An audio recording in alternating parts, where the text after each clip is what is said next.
Sejam todos muito bem-vindos a mais um vídeo do canal baseado em fatos reais.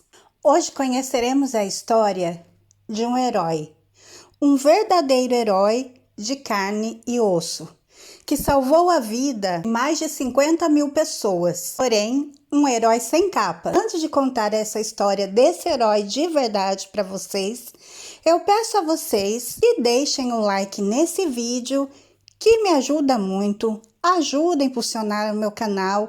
O canal tá crescendo, muita gente vindo aqui para ver as histórias, conhecer as histórias, então continuem me apoiando, eu preciso muito de vocês.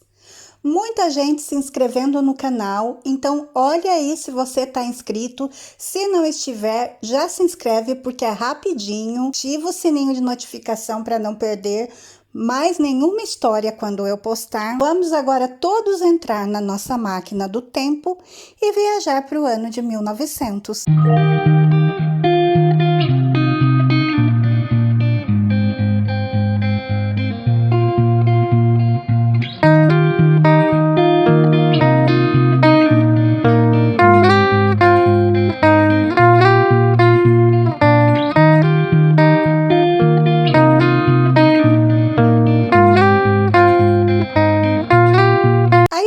Nós vamos conhecer hoje é de uma pessoa, um herói sim, de verdade.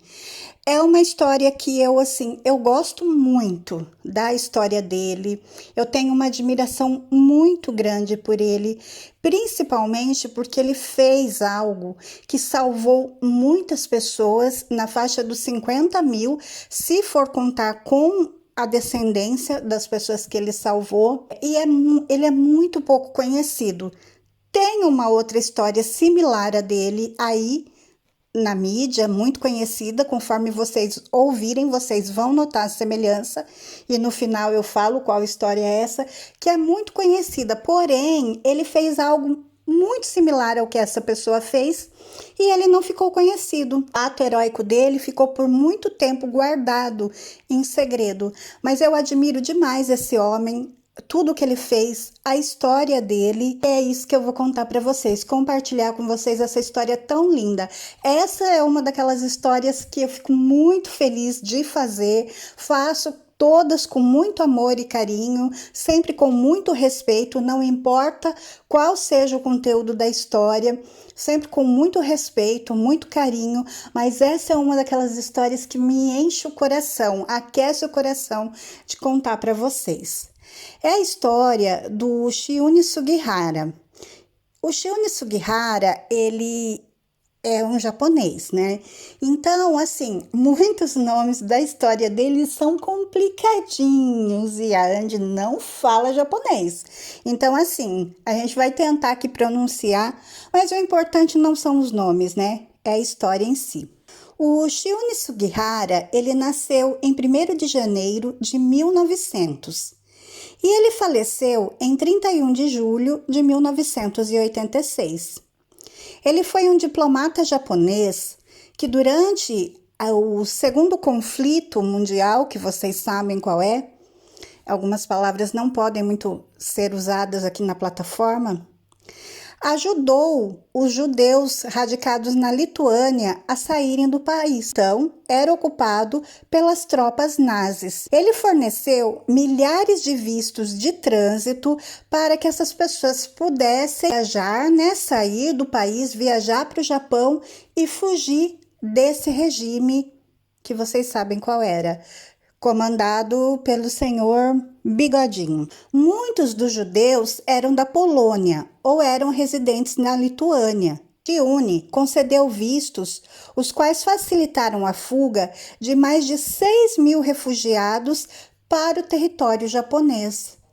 Fazendo isso, o Shiune arriscou a sua carreira e a vida da sua família, mas mesmo assim ele fez. E fala de 6 mil refugiados, né? Então, por que a Andy falou que ele salvou mais de 50 mil pessoas? Porque se é contabilizado a descendência desses 6 mil.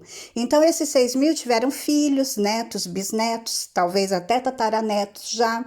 Então, todas essas pessoas só existem hoje porque ele salvou o primeiro membro da família. Então, conta-se todos eles. Chiune, pelo seu ato heróico, ele foi destituído das suas funções pelo governo.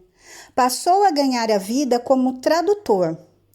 Mas ele recebeu de Israel o título de justo entre as nações, pelo seu trabalho, que salvou a vida de vários judeus. O Chiune Sugihara, ele nasceu em 1º de janeiro de 1900, em Mino, na região de Chubu, no Japão. Seu pai era Yoshimizu Sugihara e a sua mãe, Yatsu Sugihara. Ele foi o segundo filho de uma família com 5 irmãos e uma irmã. Quando ele nasceu, seu pai trabalhava em um escritório de impostos na cidade de Kozuki e a sua família morava em um templo emprestado. Sim, um templo budista mesmo. Foi lá que Chiune nasceu. Em 1903, a sua família mudou-se para a vila de Asahi. Em 1904, eles se mudaram para Yokiaki. 2 de abril de 1906, Chiune entrou para Nakatsu School. Em 1912, ele vai então se formar no colégio Furuatari, com notas brilhantes, e entrou em Nagoya School. Seu pai queria que ele seguisse a carreira de médico. Porém, o sonho do Chiune era estudar literatura e morar no exterior. Ele era determinado. Olha o que ele fez. No dia do vestibular de medicina, o jovem Sugihara saiu de casa com o conselho do pai que ele desse o melhor de si. Mas quando as provas forem entregues, ele escreveu somente o nome dele no cabeçalho da prova e colocou o lápis de lado. Quando o teste terminou, ele entregou a folha em branco somente com seu nome. Então, Sugihara seguiu seu coração e foi estudar inglês na conceituada Universidade Waseda. Em 1918, ele se formou em literatura inglesa. Em 1919, ele passou no exame para o Ministério das Relações Exteriores. O Ministério de Relações Exteriores do Japão designou para o consulado de Harbin, na China, onde ele estudou russo e alemão. Então, ele se torna um expert em assuntos da Rússia. Em 1939, ele se torna vice-cônsul do consulado do Japão em Kaunas, na Lituânia. Entre os seus deveres estava o de informar sobre o movimento das tropas russas e alemãs. Em setembro de 1939, a Alemanha invadiu a Polônia e depois a União Soviética ocupou a parte não germanizada do país pelas tropas do senhor Bigodinho. E as notícias e relatos sobre os crimes horríveis dos alemães contra os judeus começaram a se espalhar. Muitos dos refugiados conseguiram chegar à Lituânia, que era dominada pelos russos. Mas era questão de tempo antes que as tropas alemãs chegassem ao local. Para os refugiados, a única rota de fuga era por terra, através da União Soviética. Mas os russos só permitiram que eles passassem se tivessem a certeza de que os refugiados seriam recebidos por outro país depois que eles cruzassem a União Soviética. Sugihara, ele telegrafou então ao ministro do Exterior em Tóquio, explicando a situação dos judeus e solicitou a permissão de conceder vistos de trânsito. Porém, foi negado, e isso por 3 vezes. Uma vez que os vistos japoneses eram apenas de trânsito, as pessoas deveriam ter que declarar um destino final. Curaçao, uma ilha holandesa do Caribe, foi uma sugestão. Então, na manhã de 1º de agosto, ele começou a emitir os vistos. E os vistos demoravam mais ou menos 15 minutos para serem emitidos. Sugihara deixa então de almoçar para emitir tantos quanto possível, o maior número possível de vistos, trabalhando dia e noite. Ele sabia que aqueles vistos eram muito importantes. Cada visto daquele poderia significar a salvação de uma família, não só de uma pessoa. O Chiune Sugihara, ele emitiu tantos vistos que acabaram os formulários oficiais.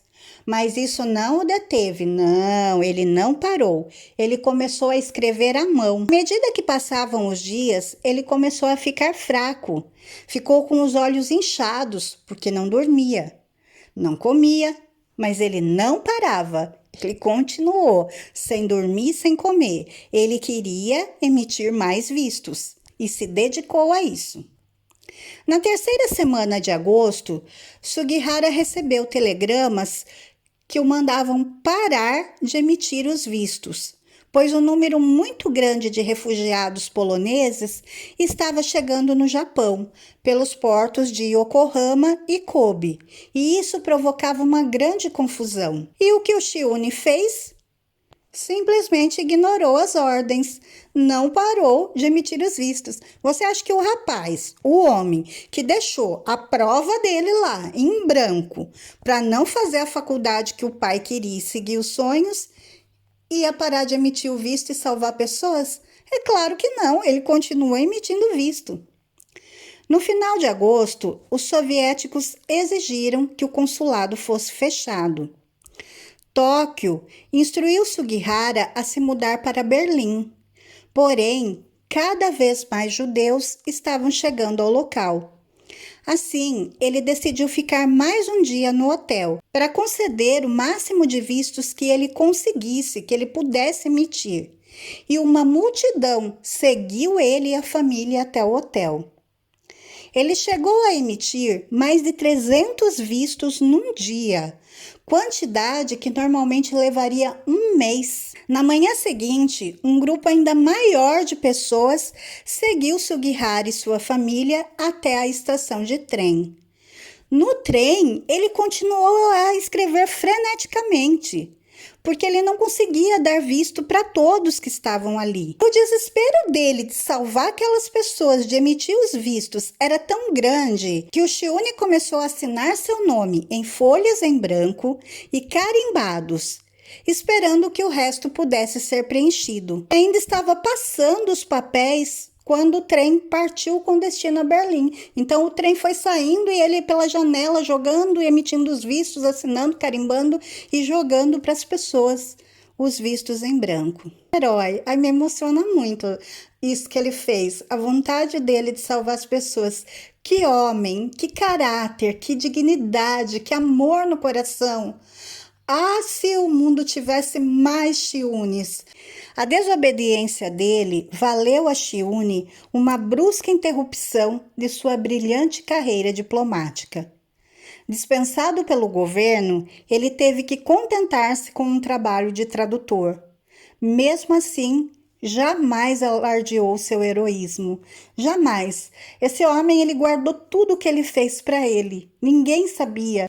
Somente em 1969, ele foi encontrado por Nishiri, um dos judeus que ele salvou. E Nishiri colocou a boca no trombone. Ele começou a contar a história, começou a contar como ele e a família tinham sido salvos pelo Chiune. E centenas de outras histórias começaram a aparecer. Aos poucos, o Memorial do Holocausto, que é uma instituição sediada em Israel, que se dedica a manter vivas as lembranças da tragédia nazi, foi percebendo a importância de Sugihara. Quase 50 mil pessoas deviam a vida a Chiune Sugihara.